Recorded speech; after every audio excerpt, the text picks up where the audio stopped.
اعوذ باللہ من الشیطان الرجیم، بسم اللہ الرحمن الرحیم۔ حضرت ابو انیس محمد برکت علی رحمۃ اللہ تعالی علیہ کی معروف کتاب اسماء النبی الکریم سے رحمۃ للعالمین صلی اللہ علیہ وآلہ وسلم کا ایک اسم مبارک پڑھنے کی سعادت حاصل کرتا ہوں۔ سیدنا المعقب، ہمارے سردار سب سے آخر میں تشریف لینے والے۔ یہ جو المعقب کا لفظ ہے یہ وہی ہے جس سے عقب اور تعاقب نکلا ہوا ہے، پیچھے آنے والا، سب سے آخر میں آنے والا۔ اور مجھے فارسی کا ایک بہت خوبصورت مصرع یاد آ رہا ہے، کسی کے رسول صلی اللہ علیہ وآلہ وسلم نے رسول کریم کے خاتم النبیین ہونے پر یہ بات کہی ہے کہ آخر آمد گشت فخر اولین، کہ آپ تشریف تو لے آئے سب سے آخر میں، لیکن پہلے آنے والوں کے لیے بھی باعث فخر بن گئے۔ درود و سلام بھیجے اللہ تعالیٰ آپ صلی اللہ علیہ وآلہ وسلم پر، آپ کی آل طیبہ پر، آپ کے صحابہ کرام پر، آپ کے عاشقوں کی مغفرت فرمائے، ان کو قبول کرے۔ حضرت جبیر بن مطعم رضی اللہ تعالیٰ عنہ فرماتے ہیں کہ رسول کریم صلی اللہ علیہ وآلہ وسلم نے ارشاد فرمایا، میرے 5 نام ہیں، میں محمد ہوں، احمد ہوں، ماہی بھی ہوں، حاشر ہوں، جس کے قدموں پر سب کو جمع کیا جائے گا، اور میں معقب بھی ہوں، یعنی انبیاء علیہم السلام سے آخر میں آنے والا۔ ناظرین کرام، صبح نور کی محفل میں غلام معین الدین نظامی آپ کو خوش آمدید کہتا ہے۔ محفل میں نے اس لیے کہا ہے کہ یہ سچ پوچھئے تو ایک بزم آہ سحرگاہی ہے، اور یہ ایک محفل مناجات ہے۔ مجھے کئی بزرگوں نے کہا ہے کہ جب ہمارا خدا نخواستہ اوراد و وظائف صبح کے قضا ہو جاتے ہیں تو ہم پروگرام صبح نور دیکھ لیں تو ہمیں یہ احساس ہوتا ہے کہ کسی حد تک تلافی ہو گئی ہے، اس لیے کہ یہ ہم یہاں ذکر رسول مقبول کرتے ہیں، پاکان امت کا تذکرہ ہوتا ہے، رسول اللہ صلی اللہ علیہ وسلم کے محبوں اور آپ کے محبوبوں اور آپ کے عاشقوں کا تذکرہ ہوتا ہے، قرآن کریم کی تعلیمات سے اور جو ہمارے ارکان اسلام ہیں اور دینی اور عرفانی تعلیمات ہیں ان سے ہم استفادہ کرتے ہیں، اور اسی لیے اس کا نام صبح نور بھی ہے۔ صبح بخیر بھی عرض کرتا ہوں، اور ساتھ میں زندگی بخیر بھی، اس لیے کہ بہت سارے خطہ ارض کے بہت سارے علاقوں میں دوپہر ہوگی، کہیں سپہر ہوگی، کہیں شام ہوگی، کہیں رات ہوگی، تو زندگی بخیر اس صبح نور کا پیغام اولی ہے۔ اور یہ جو خیر و عافیت ہے یہ خیر و عافیت ظاہر بھی ہے اور خیر و عافیت باطن بھی ہے، تو ان دعاؤں سے اور ان پاک ناموں سے ہمارے پروگرام کا آغاز ہوتا ہے۔ آج کا جو ہمارا موضوع ہے بہت اہم موضوع ہے۔ ایک ایسی ہستی، ہم خدا تعالیٰ کو پکارتے ہیں، ندا دیتے ہیں خدا کو، ایک ہستی ایسی ہے کہ قرآن میں اللہ تعالیٰ نے فرمایا ہے کہ میں نے اسے ندا دی، میں نے اسے پکارا۔ اس ہستی کی شان کا کیا علم ہوگا؟ وہ ہستی جو رسول کریم صلی اللہ علیہ وآلہ وسلم اپنا رول ماڈل جن کو قرار دیتے تھے، رسول کریم صلی اللہ علیہ وآلہ وسلم جنہیں اپنا پسندیدہ ترین شخص قرار دیتے تھے، اللہ کے حبیب صلی اللہ علیہ وآلہ وسلم نے جن کے نام نامی پر اپنے بیٹے کا نام ابراہیم رکھا تھا، حضرت ابراہیم علیہ السلام، آپ کے بیٹے حضرت اسماعیل، حضرت اسحاق، اللہ کی سلامتی ہو ان پر۔ حضرت ابراہیم کا جو ذکر جمیل ہے، میں سمجھتا ہوں کہ یہ رسول کریم کے ذکر خیر کی تمہید ہے، یہ تشبیب نعت رسول ہے کہ ایک پہلے نمونہ ایسا آیا، جمیل، اکمل، خوبصورت، قابل تقلید، جس ایک فرد کو قوم قرار دیا گیا، جس کا دین دین حنیف ہے، جس کی ملت ملت حنیف ہے، جسے وہ کچھ عطا ہوا ایمان اور ایقان کی حدوں سے ماورا ہو کر خصوصی طور پر اطمینان قلب کی کیفیت نصیب ہوئی، جن کا تذکرہ نہ صرف ہمارے مذہبی اور دینی ادب میں ہے بلکہ ہمارے شعری ادب میں ہے اور ہمارے طریقت کے ادب میں ہے۔ حضرت ابراہیم اگر بت شکن ہیں، ابو الانبیاء ہیں، اور توحید کے داعی مطلق ہیں اور علامت وحدانیت الہی ہیں، تو یہ ساری چیزیں ہمارے عرفانیات میں، طریقت میں، تصوف میں بھی آتی ہیں۔ حضرت ابراہیم محض بت شکن نہیں ہیں، وہ خواہشوں کے بتوں کے بت شکن بھی ہیں، وہ تکبر اور انا اور غرور کے بتوں کے لات و منات کے بھی توڑنے والے ہیں، اور وہ سومنات تکبر کے بت شکن بھی ہیں۔ یہ فضیلت ہے آپ کی، اور قرآن کریم میں اللہ کے اس محبوب اور رسول اللہ صلی اللہ علیہ وسلم کے اس محبوب ہستی کا متعدد مقامات پر ذکر ہوا ہے۔ ہم بالخصوص سورہ صافات کی روشنی میں جو ذکر جمیل ہے حضرت ابراہیم علیہ السلام کا، وہ سنیں گے۔ ہمارے اسکالرز ہمارے ساتھ تشریف فرما ہے، میں عرض کروں گا، تعارف کرواتا ہوں آپ سے۔ بس ایک بات کہہ کے میں اجازت چاہتا ہوں، مہمانوں کی طرف جاؤں گا، کہ حضرت ابراہیم کا جب تک ہم نام نہ لیں ہماری نماز بھی نہیں ہوتی۔ ہر نماز میں ہمیں حضرت ابراہیم اور ان کی آل کا بھی ذکر کرنا ہوتا ہے اور ان پر درود و سلام بھیجنا ہوتا ہے۔ ایک پہلو آپ کی توحید کا ہے، ایک پہلو آپ کی بت شکنی کا ہے، ایک پہلو آپ کے انکار کا ہے۔ لا الہ الا اللہ کی بنیاد ایک طرح سے حضرت ابراہیم علیہ السلام نے رکھی، اور ایک پہلو آپ کا ان آزمائشوں سے گزرنا ہے جس میں آگ ہے، اور اس کے بعد ہجرت ہے، اور اس کے بعد اس ہجرت کی وہ اہمیت کہ اس کی ایک ایک ادا محفوظ کر لی گئی، اور قیامت تک کے لیے اس خانوادے کے ایک ایک سنت کو، ایک ایک کام کو حج بنا دیا گیا ہمارے لیے۔ اس پر بات کرنے کے لیے تشریف فرما ہیں ہمارے علامہ محمد احمد برکاتی صاحب اور جناب علامہ محمد اشفاق مدنی صاحب۔ یہ دونوں حضرات صحیح معنوں میں ہمارے صبح نور کی رونق ہیں۔ صبح نور ایک گلستان رحمت ہے، اور اس میں جو لوگ اپنی دانش اور بصیرت اور حکمت اور اپنی صلاحیتوں کا نذرانہ پیش کرنے آتے ہیں، انہی کی بنیاد پر یہ پروگرام آپ کے دلوں میں اترتا ہے، اور دلوں میں وہ چیز اترتی ہے جو دل سے نکل رہی ہوتی ہے۔ میں بہت شکر گزار ہوں ان کی تشریف آوری کا۔ وَنَادَيْنَاهُ أَن يَا إِبْرَاهِيمُ آج کا ہمارا موضوع ہے، اور ہم نے اسے ندا دی کہ اے ابراہیم علیہ السلام۔ سورہ صافات جس میں بالتفصیل حضرت ابراہیم علیہ السلام کا ذکر جمیل ہے، میں آغاز کرتا ہوں جناب علامہ محمد احمد برکاتی صاحب سے۔ حضور والا سورہ صافات کی آیت 83 سے 90 سے پہلے تک حضرت ابراہیم کا جو تعارف کروایا گیا ہے اور آپ کی دعوت و تبلیغ کا ذکر جس طرح کیا گیا ہے، قوم کے ساتھ انہوں نے جس طرح کا مکالمہ کیا جھوٹے خداؤں کے حوالے سے، اور جس طرح ان کی نفی کی، اور جس طرح توحید کی حقانیت کا پرچم بلند کیا، اس پر آپ کچھ ارشاد فرمائیے۔ بسم اللہ الرحمن الرحیم۔ ہمیشہ کی طرح یہ ہماری خوش بختی ہے کہ اللہ اور اس کے رسول صلی اللہ تعالیٰ علیہ وسلم کے احکامات پیش کرنے کی سعادت ملتی رہتی ہے یہاں حاضری کی صورت میں، اور یقیناً ہمارے نامہ اعمال میں اللہ تعالیٰ اپنے فضل و کرم سے نیکیوں میں بے پناہ اضافہ فرماتا ہوگا، اور اسی یقین کے ساتھ ہم یہاں پر حاضری دیتے ہیں۔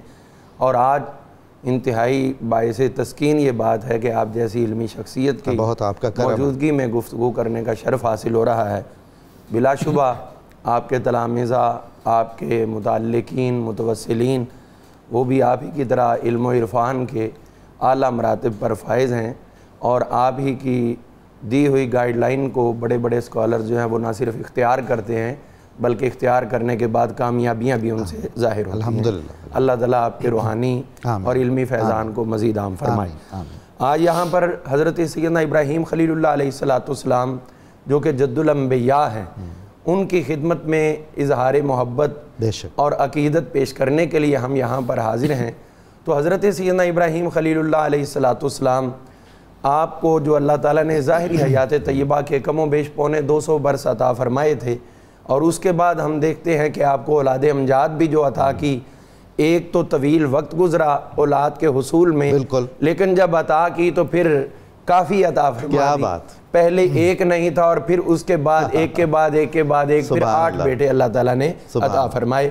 تو اولین حضرت سیدنا اسماعیل علیہ السلام تھے، اور ان کی آزمائش میں آپ کامیابی اور کامرانی کی وہ عظیم داستان رقم کر گئے جو حضور علیہ الصلوۃ والسلام نے قیامت تک کے لیے یہ اظہار محبت فرماتے ہوئے دنیا کو رہنمائی دیتے ہوئے ارشاد فرما دیا تھا۔ جب پوچھا گیا مل اضاحی یا رسول اللہ، حضور قربانیاں کیا چیز ہیں، تو آپ نے یہ نہیں کہا کہ قربانی اللہ کے حضور تمہاری نیاز ہے، بلکہ یہ فرمایا سنت ابیکم ابراہیم۔ کیا بات ہے، سبحان اللہ۔ کہ ابیکم صرف تم اہل مکہ کے ہی باپ نہیں، اہل مدینہ کے نہیں، بلکہ ابیکم سے مراد میری ساری امت ہے۔ ابراہیم علیہ السلام میری کل امت کے روحانی باپ۔ اچھا جی، یہ بھی رحمت عالم ہی کا کرم ہے کہ سب گناہگاروں کو امت ابراہیمی اور اولاد ابراہیمی میں شامل کر دیا۔ جی، تو یہاں پر ہم دیکھتے ہیں جو آپ نے فرمایا آیات بینات کی طرف، تو اللہ تعالیٰ ارشاد فرماتا ہے وَإِنَّ مِن شِيعَتِهِ لَإِبْرَاهِيمَ، یقیناً انہی کے گروہ میں سے حضرت سیدنا ابراہیم علیہ السلام تھے۔ یہ ہی ضمیر راجع ہے، اور یہاں پر دو مرجع اس کے مفسرین نے بیان کیے ہیں۔ ایک تو پیچھے حضرت سیدنا نوح علیہ نبینا علیہ السلام کا تذکرہ آ رہا ہے کہ حضرت ابراہیم علیہ السلام بھی اسی گروہ انبیاء میں سے تھے جس کے اس سے پہلے وہ نبی نوح علیہ السلام جو اتنے اولو العزم تھے کہ جن کی ایک دعا اتنی مستجاب ہے کہ پوری روئے زمین پہ سیلاب آ جائے، تو یعنی ان کی قبولیت کا بھی لیول وہی ہے، ان کا درجہ بھی وہی ہے، کوئی ان سے جدا نہ سمجھے، انہوں نے مانگ لیا اور انہوں نے چھوڑ دیا۔ اب ایک تو یہ ہو گیا کہ انہی کے گروہ میں سے شیخ اسماعیل حقی رحمۃ اللہ تعالی علیہ اسی آیہ کریمہ کی تفسیر کرتے ہوئے ایک خوبصورت بات ارشاد فرماتے ہیں۔ وہ کہتے ہیں کہ ہی ضمیر کا مرجع ایک ظاہر بھی ہے اور ایک باطن بھی ہے۔ ظاہر حضرت نوح علیہ السلام کی طرف ہے، اور باطن ہی ضمیر کے انہی کے گروہ میں سے تھے۔ یہ ان سے مراد کوئی اور نہیں ہے بلکہ ذات مصطفیٰ صلی اللہ علیہ وسلم، سبحان اللہ، کہ آپ کے دل میں حضور موجود تھے، اسی لیے تو بعد میں عرض کیا تھا نا ربنا وابعث فیہم رسولا، تو یہ اسی کی طرف ہے کہ حضور کے ہی گروہ میں سے۔ اچھا حضور یہ فرمائیے نا کہ دیکھیے ایک خلیل اللہ ہے، ایک حبیب اللہ ہے، اور وہ خلیل اعظم ہیں اور یہ حبیب اعظم ہیں، اور ابراہیم علیہ السلام امین امانت نبوت محمدی ہیں صلی اللہ علیہ وسلم۔ کیا خوبصورت جملہ فرمایا آپ نے، حضور علیہ السلام کی امانت جن کے صلب میں ہو تو پھر ان کی حفاظت کرنا کسی اور کے ذمے نہیں ہے بلکہ خود امانت دینے والے رب کائنات کے ذمے ہے۔ اسی لیے آپ کی قدم قدم پر اللہ تعالیٰ نے آزمائش بھی کی اور آزمائش میں خود حفاظت بھی فرمائی۔ آگے چل کے اللہ تعالیٰ ارشاد فرماتا ہے اذ جاء ربہ بقلب سلیم، جب یہ آئے اپنے رب کی طرف قلب سلیم کے ساتھ۔ سبحان اللہ۔ یہ سلامتی والا دل کیا ہے؟ یعنی وہ پورا ماحول جو بتوں کی پوجا سے لبریز تھا، جس میں سورج اور چاند اور ستاروں کی پوجا کی جاتی تھی، اور کوئی بھی قدم اٹھانے سے پہلے وہ اپنے ستاروں کے ذائچے بنا کر قدم اٹھاتے تھے، تو ایسے پراگندہ ماحول میں خود کو اس سلامتی کے درجے پہ لے کے جانا کہ جو ہمیشہ اللہ کی وحدانیت کی گواہی دیتا رہے، اس کو قلب سلیم کہا جاتا ہے۔ اور اس کو اگر ٹچ کرے قرآن پاک کی اس آیہ کریمہ کی تفسیر کو دوسری آیت کے ساتھ، تو وہ کیا خوب اللہ نے ارشاد فرمایا وَلَا تَكْتُمُ الشَّهَادَةَ، گواہی کو نہ چھپاؤ۔ بالکل۔ وَمَن يَكْتُمْهَا، جو گواہی کو چھپائے گا تو فَإِنَّهُ عَاصِمٌ قَلْبُهُ، اس کا دل گناہگار ہوگا۔ تو یہ گواہی جو ہے چھپانی گناہ ہے، دل گناہگار ہے، اور گواہیوں میں سے سب سے بڑی گواہی تو خود رب کائنات کا وجود ہے۔ سبحان اللہ۔ اور حضرت ابراہیم علیہ السلام نے اسی رب کی گواہی دی، تو اسی منظر کو اللہ تعالیٰ نے قلب سلیم کہہ کر ان کو درجہ عطا فرمایا۔ آگے بڑھتے ہیں، حضرت علامہ محمد اشفاق مدنی صاحب سے استفادہ کرتے ہیں۔ حضور والا اسی سورہ مبارکہ کی آیت 90 سے 96 تک میں بطور خاص ابراہیم علیہ السلام کا بتوں کی پوجا سے جو انکار ہے، جس کو ہم بنا الہ الہ کہیں گے، اور آپ کا بت شکنی کا عمل جو ظاہری بھی ہے اور باطنی بھی ہے، اور قوم کے سامنے آپ نے کس طرح سے مقدمہ توحید پیش کیا، کن دلائل اور براہین کی روشنی میں، اس سے آپ ہمیں کچھ روشنی عطا کریں۔ بسم اللہ الرحمن الرحیم۔ قبلہ نظامی صاحب، انسانیت کا جو شرف ہے اس کی بلندی وہ عقیدہ توحید کے اقرار پر مبنی ہے۔ جب تک توحید کو کوئی بندہ تسلیم نہیں کرے گا وہ انسانیت کا جو شرف ہے اس کو نہیں پا سکتا ہے۔ اور اس میں آپ نے بڑا خوبصورت جملہ کہا کہ توحید کی جو علامت ہیں وہ انسانیت میں حضرت ابراہیم علیہ السلام، لا ریب، آپ نے اتنے خوبصورت دلائل کے ساتھ انسان کی عقل میں یہ بات بٹھائی ہے کہ تمہارا مسجود برحق وہ صرف اللہ ہے، اور تمہاری جو عبادت ہے اس کا لائق وہ صرف اللہ رب العالمین ہے۔ تو اس بات کو آگے چلتے ہوئے حضرت ابراہیم علیہ السلام کے ان دلائل کو، یعنی پہلے انہوں نے رد کیا تمام ستاروں کی عبادت کا، سورج کی عبادت کا، اور پھر آگے چلتے چلتے پھر قوم ان کے پاس آتی ہے اور آ کے کہتی ہے کہ آپ بھی ہمارے ساتھ چلیں، جو ہم میلہ مناتے ہیں اور اکٹھے ہوتے ہیں اور وہاں پر خوشی کرتے ہیں، تو آپ ہمارے ساتھ چلیں۔ چونکہ حضرت ابراہیم علیہ السلام ایک مشن پر تھے، تو جو بندہ مشن پر چل رہا ہو تو اس کو ان میلے جھمیلوں کی کوئی فکر نہیں ہوتی، وہ لہو لعب میں شمار ہوتا ہے، لہو لعب کی طرف وہ کہاں جائیں گے۔ تو آپ نے پھر ان کو بات ان کی عقل کے مطابق کہہ دی، فقال انی سقیم، کہ میری طبیعت ذرا مزمحل ہے، اور بعض نے کہا کہ میں ابھی بیمار ہونے والا ہوں، تو وہ کب کون سا وقت ہے اس کی تو تعین اس جملے میں نہیں تھا۔ آپ نے اتنی بات کہی تو انہوں نے پھر وہ جتنی قوم تھی، حضور ایک منٹ کے لیے جسارت ہے کہ ادھر قلب سلیم ہے اور ادھر لفظ سقیم ہے، کیا اس میں معنویت ہے، کیا خوبصورتی ہے اور کیا معنویت ہے۔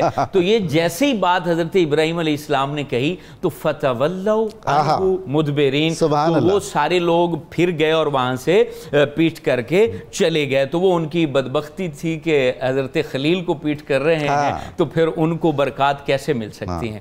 تو پھر فراغ الی آلہتہم، اب وہ تمام لوگ اپنے میلے کی طرف چلے گئے ہیں، اور حضرت ابراہیم علیہ السلام پھر ان سے نظر بچا کے ان کے خداؤں کی طرف آپ چلے گئے ہیں، اور وہاں جتنے بھی بت پڑے ہوئے ہیں ان کے سامنے کھڑے ہو کر اب آپ نے جو دلیلیں قائم کی، کہا الا تاکلون، کہ یہ جتنی تمہارے سامنے غذائیں رکھی ہیں وہ تم کھاتے کیوں نہیں ہو، یہ کیوں نہیں تم کھاتے ہو جو تمہیں نظر کی جاتی ہیں۔ اور اتنی بات کرنے کے بعد اب اگلی دلیل، یہ کھا تو نہیں سکتے ہیں، پھر آگے فرمایا ما لکم لا تنطقون، تم بات کیوں نہیں کرتے، میں تم سے بات کر رہا ہوں، یعنی تمہاری تو پوجا کی جا رہی ہے، عبادت کی جا رہی ہے، تمہارے سامنے سر جھکایا جا رہا ہے، تم کھاتے بھی نہیں ہو اور پھر میری بات کا جواب بھی نہیں دیتے ہو۔ کیسا معروضی اور منطقی اب یہ عقلوں میں بٹھایا جا رہا تھا، قیامت تک کے لوگوں کو شرک سے بچانے کے لیے اور بت پرستی سے بچانے کے لیے ان کو دلائل۔ اب تیسری دلیل قائم کر رہے ہیں بتوں کی جو ہے وہ ناحق ہونے پر، فراغ علیہم ضربا بالیمین، پھر آپ نے کلاڑا اٹھایا ہے اور اس سے وہ تمام بتوں کو توڑ دے ہیں، اور توڑ دینے کے بعد اب وہاں آرام سے، سکون سے، اطمینان سے اب بیٹھ گئے ہیں۔ اور یہ بات جیسے ہی قوم کو پہنچی ہے فَأَقْبَلُوا إِلَيْهِ يَزِفُّونَ، وہ سارے دوڑ کر جلدی جلدی آتے ہیں کہ ہمارے بتوں کو پاش کر دیا گیا ہے، توڑ دیا گیا ہے۔ تو وہاں پر پھر حضرت ابراہیم علیہ السلام ان سے فرماتے ہیں قال اتعبدون ما تنحتون، کہ تم اس کی عبادت کر رہے ہو جس کو تم نے اپنے ہاتھوں سے تراشا ہے، تم اس لائق یہ نہیں ہے کہ تمہاری جو پیشانیاں رب نے بنائی ہیں، تمہیں اللہ نے بنایا، واللہ خلقکم سبحان اللہ وما تعملون، تمہارے عمل، تمہارے کردار، تمہاری بلندیاں، تمہارے عقل و شعور کے اندر جو نور ہے، انوار ہے، تم سوچتے ہو تمہیں کتنا ہنر دیا ہے کہ تم نے بت تراش کے جو ہے نا یہ پتھر تراش کے بت بنا دیا ہے، سونا تراش کے بت بنا دیا ہے، چاندی تراش کے بت بنا دیا، یہ عقل و شعور کی بلندیاں ہیں، اور تم اس میں جو ہے نا وہ کتنے خطا پر ہو کہ تم اسی کے سامنے جھک رہے ہو جس کو اپنے ہاتھ سے تراش رہے ہو۔ یہ وہ دلائل ہیں جو قیامت تک جس کا رد نہ تو کوئی منطقی کر سکتا ہے نہ فلسفی کر سکتا ہے، ان کے سامنے جو ہے نا وہ تمام عقلیں ہاتھ باندھ کے کھڑی ہو جاتی ہیں کہ حضرت ابراہیم نے جو کہا وہ خدا کی قسم سچ ہے۔ اچھا جی، اس ہستی کو پھر زیبا ہے اور سجدہ ہے، یہ اس کا جد ہو جو روئے زمین کا آخری بت شکن ہے اور جس کی پوری امت بت شکن ہے، بے شک، اور بت شکنی پر اس پر کبھی سمجھوتا نہیں کیا، کبھی نہیں کر سکتا۔ الحمدللہ۔ جناب برکاتی صاحب، آیات 97 سے 99 تک وہ جو آتش نمرود میں پھینکنے کا ایک واقعہ بیان کیا گیا ہے، جس کو صوفیاء نے الگ، علماء نے الگ اور عرفاء نے الگ، شعراء نے الگ ایک علامت سمبل کے طور پر لیا ہے، اور ہمارے ادب میں، طریقت میں، شریعت میں اس کا ذکر ہے. اور پھر آپ کی جو ہجرت ہے اس کی جو معنی خیزی ہے، اور یہ جو عہد ساز اور تاریخ ساز لمحات ہوتے ہیں ہماری تاریخ انسانی میں، ہجرت ابراہیم علیہ السلام ان میں سے ہے. اس پر آپ کچھ ارشاد فرمائیے. جی، اس کے اندر قرآن مجید فرقان حمید نے جو ہماری رہنمائی فرمائی ہے، قال ابنوا لہ بنیانا، ان لوگوں نے کہا کہ ان کے لیے ایک بلڈنگ بنائی جائے، 4 دیواری بنائی جائے، فَأَلْقُوهُ فِي الْجَحِيمِ، اور اس میں آگ جلائی جائے، اور جب وہ انتہائی شعلے بلند ہو تب ان کو ان میں ڈال دیا جائے. یہ جہیم ہے. فَأَرَادُوا بِهِ كَيْدًا فَجَعَلْنَاهُمُ الْأَسْفَلِينَ، انہوں نے جب یہ اپنی چال چلنی چاہی تو اللہ تعالیٰ فرماتا ہے کہ ہم نے ان کو اسفل السافلین کا مستحق بنا دیا، ان کو اس ظلمت و گمراہی کی پستی میں دھکیل دیا جہاں پر وہ جانا چاہتے تھے. اور اللہ تعالیٰ آگے ارشاد فرماتا ہے، جو ہجرت کی بات آپ نے فرمائی، وَقَالَ إِنِّي ذَاهِبٌ إِلَىٰ رَبِّي سَيَهْدِينَ، میں اپنے رب کائنات کی طرف ہجرت کرنے والا ہوں، وہی مجھے بتائے گا کہ کدھر میں نے چلنا. سبحان اللہ، سبحان اللہ، سبحان. اب اس میں حضور غور کریں، اللہ تعالیٰ ارشاد فرما رہا ہے کہ ان لوگوں کا طریقہ کار تو یہ ہونا چاہیے تھا کہ جب ان کے بت ختم ہو گئے، جب جن کو یہ اپنا معبود سمجھتے تھے ان کا وجود ہی ختم ہو گیا، اب بجائے اس کے کہ یہ توبہ کرتے تو جو حق بات کی آواز بلند کر رہا ہے اس کو ہمیشہ کے لیے نہ صرف دبانا چاہتے ہیں بلکہ دنیا کے سامنے اس کو مثال عبرت بنانا چاہتے ہیں. ایسا ہی ہوتا ہے. اور یہ 30 گز کے قریب چوڑی اور 40 گز کے قریب بلند دیوار بنائی گئی، چاروں طرف یہ دیواریں ہیں اور اندر اس کے آگ جلا دی گئی. اب آپ کو اس کے اندر پھینکا جائے گا.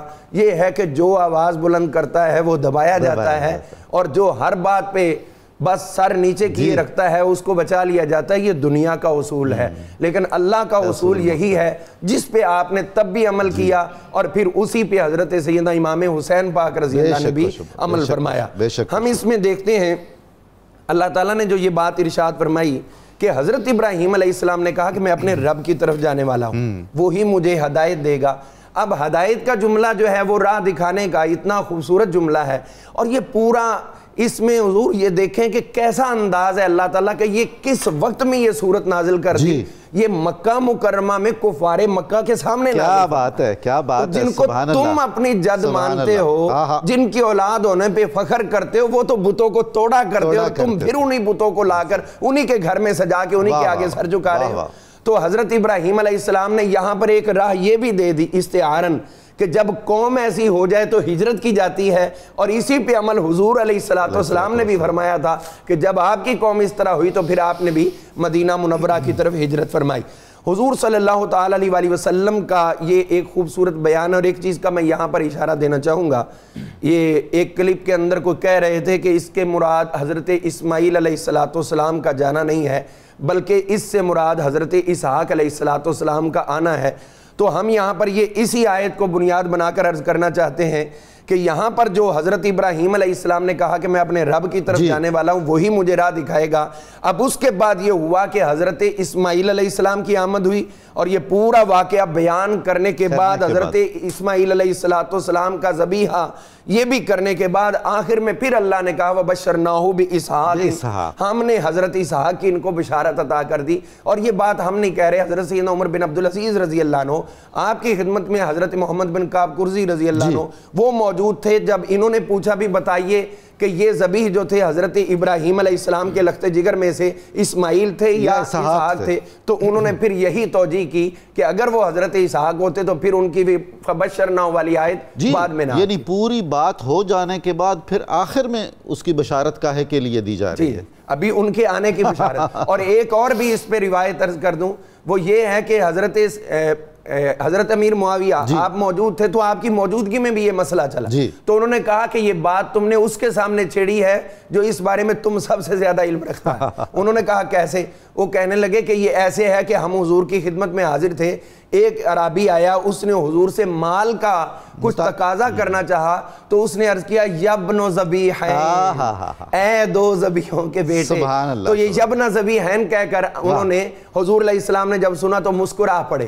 تو اگر اسحاق علیہ السلام ہوتے تو پھر آپ اس بات پہ اس کی کریکشن کرتے ہوئے وضاحت دے دیتے کہ بھئی وہ ادھر سے تھے، آپ کا مسکرانا اس بات کو قبول. اچھا حضرت والا یہ انبیاء علیہم السلام میں سے سب سے زیادہ جس نبی کی سنتیں رسول اللہ صلی اللہ علیہ وسلم نے اپنائی ہیں محبت سے اور اپنی امت میں بھی نافذ فرمائی ہیں، وہ غالباً حضرت ابراہیم ہی ہیں۔ جی بالکل، آپ پورا حج لے لیں، سوائے چند ایک چیزوں کے سب کی سب انہی کی جاری کی ہیں۔ قربانی کو لے لیں، انہی کی جاری کی ہے۔ نماز کے اندر بھی انہی کا سلسلہ ہے۔ ہجرت بھی آپ سے پہلے کسی نبی نے نہیں کی، یہ آپ نے کی ہے تو وہ بھی آپ نے اختیار فرمائی ہے۔ اور اس پہ جو سب سے خوبصورت بات میں سمجھتا ہوں وہ یہ ہے کہ یہ سارا درجہ کیوں ہے؟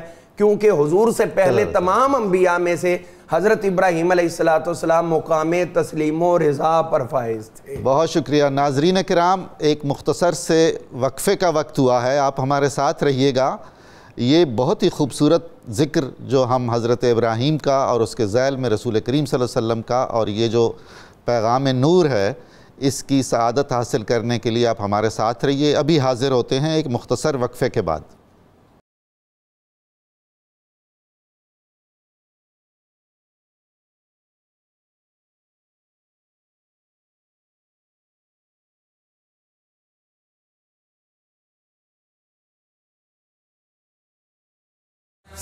خوش آمدید ناظرین کرام، صبح نور میں ہم اپنی گفتگو کے سلسلے کو جاری رکھتے ہیں۔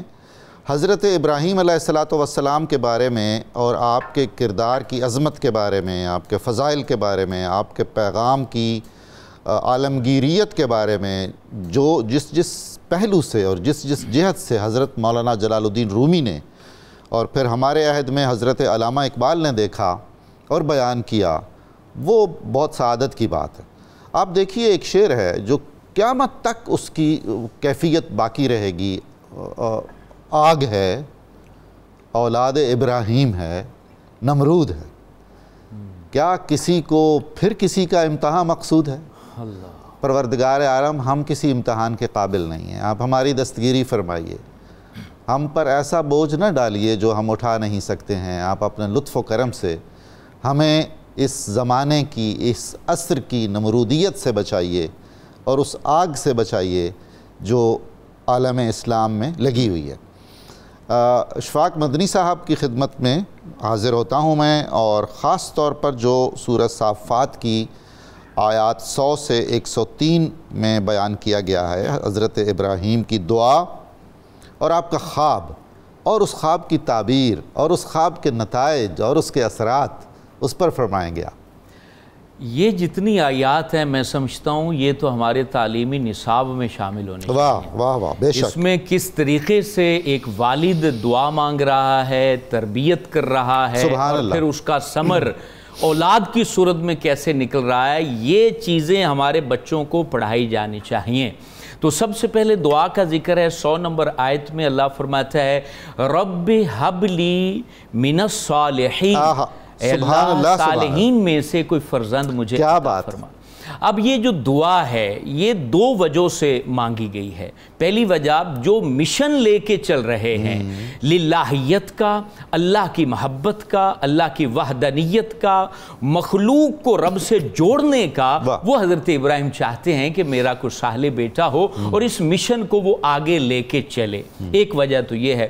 دوسری وجہ یہ بھی سمجھ میں آتی ہے کیونکہ نبیوں کی روحیں بھولا نہیں کرتی۔ کیا بات ہے، سبحان اللہ۔ عالم ارواح میں ان کو حضور صلی اللہ علیہ وسلم کا تعارف کروا دیا گیا ہے اور یہ بھی تاج پہنا دیا گیا ہے کہ وہ آپ کی اولاد میں سے ہوگا۔ تو انتظار کرتے کرتے عمر کا ایک حصہ گزر چکا ہے، اب وہ شوق اٹھ رہا ہے اور وہ لطائف ہیں جو اللہ کے حضور جو ہے نا وہ سجدہ ریز ہیں اور رب سے وہ نعمت مانگ رہے ہیں کہ اللہ مجھے اولاد دے تاکہ یہ جو نور میرے اندر موجود ہے وہ نور آگے چلے۔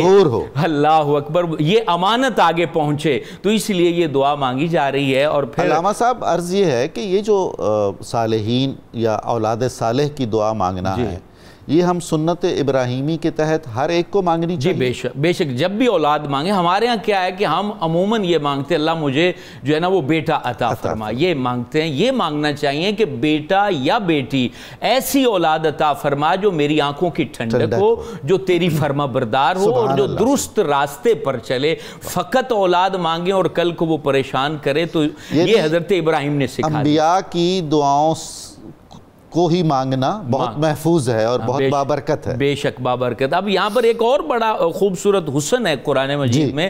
اب یہاں کیونکہ حضرت اسماعیل مانگے جا رہے ہیں جن سے حضور نے آنا ہے اور وہ باقاعدہ مانگے جا رہے ہیں اور ہمیں بتایا جا رہا ہے کہ محمد عربی صلی اللہ علیہ وسلم کو عام ہستی نہیں ہے, خلیل اللہ نے ان کو مانگا ہے اور حقیقت میں تو یہ حضور کو مانگ رہے ہیں نا. اور جو حضرت اسحاق ہیں وہ ملے ہیں, بن مانگے ملے ہیں. وہ حضرت اسماعیل اور حضرت ابراہیم کا جو عمل تھا اس عمل کی جزا میں ملے ہیں اور یہاں رسول اللہ صلی اللہ علیہ وسلم کی وجہ سے مانگا جا رہا. اور پھر اللہ رب العالمین نے کیا خوب جواب دیا, فَبَشَّرْنَاهُ, ہم نے حضرت ابراہیم کو بشارت دے دی, بِغُلَامٍ, ایک لڑکے کی. یہاں اللہ اس بات کی بھی بشارت دے رہا ہے جو بیٹا ہوگا وہ چھوٹی عمر میں فوت نہیں ہوگا بلکہ وہ بلوغت کو پہنچے گا, وہ بھرپور جوان ہوگا. اور پھر کہا حلیم, وہ بردبار بھی ہوگا. اب یہاں یہ جو حلیم کا لفظ ہے یہ بڑا خوبصورتی کی طرف اشارہ کر رہا ہے کہ جس کا مشن بلند ہوتا ہے اس میں حلم ہونا چاہیے. جس میں حلم نہیں ہے وہ بڑا مشن نہیں اپنا. اب یہ حلم حضرت اسماعیل سے چلا تو اب آپ حضور علیہ السلام کے تمام اب اجداد کو مطالعہ کریں. یہ حلم حضور کے ہر باپ میں نظر آئے گا, یہ حلم حضور کی ہر ماں میں نظر آئے گا. تو کہا کہ وہ حلم, اور پھر حلم کا ترجمہ عقل مند بھی کیا گیا ہے کہ وہ عقل مند نوجوان ہوگا. اور واقعی پھر اشاروں کو جاننے والے اسماعیل علیہ السلام ہی ہیں جن کو پھر آگے تفاسیر میں لکھا. پھر اگلی آزمائش, دعا قبول کر دی گئی, بچہ عطا کر دیا گیا, بچہ بھی خوبصورت اور وہ پھر جوانی کی طرف قدم بھی رکھ چکا ہو, چہرہ بھی پیارا ہو, اور پھر حضور علیہ السلام جو ہے وہ ان کے پشت سے آگے تشریف لانے والے ہوں. اچھا حضور, یہ کمال ہے, سب کچھ خدا سے مانگ لیا, اللہ تم کو مانگ کر اللہ کیا مانگا ہے. یعنی اس دعا میں پوری کائنات مانگ لی ہے, خدا ہی مانگ لی ہے. اور خدا کی قسم آپ نے یہ جو الفاظ کہیں یہ اتنے پیارے الفاظ ہیں کہ جب صالح اولاد مل جائے نا, بندہ اگر چٹائی پر بھی بیٹھا ہو تو وہ خود کو بادشاہ تصور کرتا ہے. جب شام کو بچہ ہے اور پیر چومے اور کہے کہ ابو میرے لیے کوئی حکم ہے تو پھر پتہ چلتا ہے کہ نبیوں نے یہ دعا کیوں مانگی ہے. اب یہاں پر پھر اب اللہ نے سب کچھ عطا کر دیا. اب سب کچھ دینے کے بعد اب اللہ دکھا رہا ہے خلیل ہو تو پھر ایسا ہو, مجھ سے محبت کرنے والا ہو تو ایسا ہو, میرے اوپر وابستگی کا جو ہے نا وہ جذبہ رکھنے والا ہو تو ایسا ہو. فَلَمَّا بَلَغَ مَعَهُ السَّعْيُ, کہ جب وہ اس عمر کو پہنچا کہ وہ والد کا ہاتھ بٹا سکتا ہے, معاہو ابراہیم کے ساتھ, السعی کوشش کر سکتا ہے, ہاتھ بٹا سکتا ہے, عمر بڑی ہو چکی ہے اور بچہ جوان ہو چکا ہے. اب اللہ تعالیٰ خلیل کا امتحان کیسے لے رہا ہے. امتحان کیا تھا, زمانے کو دکھانا تھا کہ میری محبت کا تم دعویٰ کرو تو پھر یہ چیزیں تمہیں اپنے سامنے رکھنی پڑیں گی. خواب دکھا دیا جاتا ہے, نظارہ دیکھتے ہیں کہ بچے کو جو ہے نا وہ ذبح کرنا ہے, اللہ اللہ. پھر وہی تربیت یافتہ بیٹا جس کی تربیت حقیقت میں ماں نے کی تھی, والد سے تو پھر جو ہے نا وہ دور چلے گئے تھے. ماں نے ایسی تربیت کی کہ والد کے سامنے جوان بچہ کھلا ہے اور والد کھڑا ہے اور وہ کہہ رہے ہیں یا بنیا, اے میرے بیٹے, انی ارا فی المنام. اب یہاں یا بنیا کہہ کر ایک اور جو ہمیں تربیت دی جا رہی ہے کہ اپنی اولاد کو کبھی کبھی پیار سے بلایا بھی کرو, صرف جھاڑا نہ کرو, انہیں لذت کے لفظوں سے بلایا کرو, او میرے بیٹے, او میرے شہزادے, والہانہ پن, اور اپنے سینے سے لگایا کرو یہ چیز. اور کہا اے اسماعیل, انی ارا, میں نے دیکھا ہے, فی المنام, میں نے خواب میں دیکھا ہے, انی اذبحک, کہ میں تمہیں ذبح کر رہا ہوں. اب اگلے الفاظ کمال کے ہیں, فانظر, دیکھ لو, ماذا ترا, تمہاری رائے کیا ہے, تم کیا چاہتے ہو. تو حضرت اسماعیل نے کمال جواب دیا, یا ابت فعل, اے میرے ابا حضور, اے میرے بابا جان, آپ کیجئے, کیا کیجئے, ما تومر, جو آپ کو حکم ملا ہے, ستجدونی, قریب ہے آپ مجھے پائیں گے, انشاءاللہ, اگر اللہ نے چاہا, من الصابرین, صبر کرنے والا پائیں گے. فلما اسلما, دونوں نے گردن جھکا دی, اللہ کے حکم کے سامنے جھک گئے.